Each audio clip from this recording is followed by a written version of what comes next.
nhớ rồi số bây giờ sẽ đào từ nó của hai giờ thòng giờ thì nó có giấy tôi này chếเลยchỉ chế là giấy tôi tuôn chảy lúa có một cái kiện bộ sữa sa khứ nhẹ khứ chiêm có tao cho có lúc cho gì nên là bắt được có tụ kinh giờ nó sau sẽ để từ nó phải giờ lúc ít lúc tuột sau nhớ rồi sau thì chém cái nó phải giờ lo một chạy tao nên số lên số tụ nó được phải khứ nhẹ nhớ rồi lúc tuột sau nó giờ có nhớ rồi có tư là có như là khứ tao nhẹ được phải ok nhớ rồi nó nè phải tuột sau nó phải khi một thông rồi chỉ cho lúc tới chờ giờ có nhớ rồi tới chấm rồi tới chờ nhớ là sẽ thay tê sửa tê pha tê Australia phát kỳ tế nhất rồi tích chèm cái nào là cứ như là ô tô rồi bé tan thôi nè ấy giờ hạt tiệc có giấy tu có một cái kiện chơi sạc cứng như thế nào sau sẽ đi tí to bé nè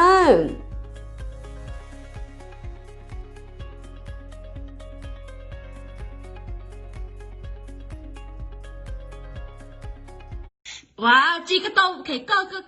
pin là luôn nó bé nó to hẳn đấy有了毛绿色， wow cái tuổi hình như có cái tàu phải chơi là nó bé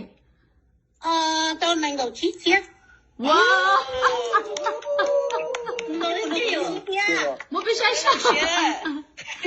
我也是啊，没做这个呀，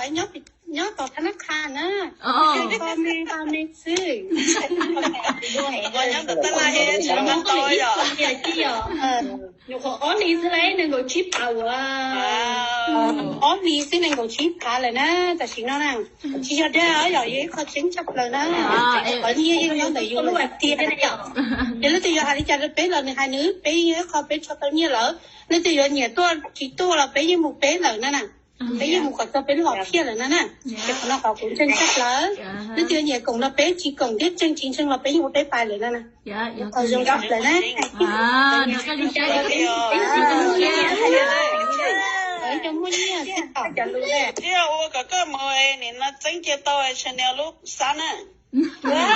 go chi đi, đấy nè, Tôi có tôi cái cho nên lúc sáng kia nè, cho nên tôi tất cả kia nè, ok. ok.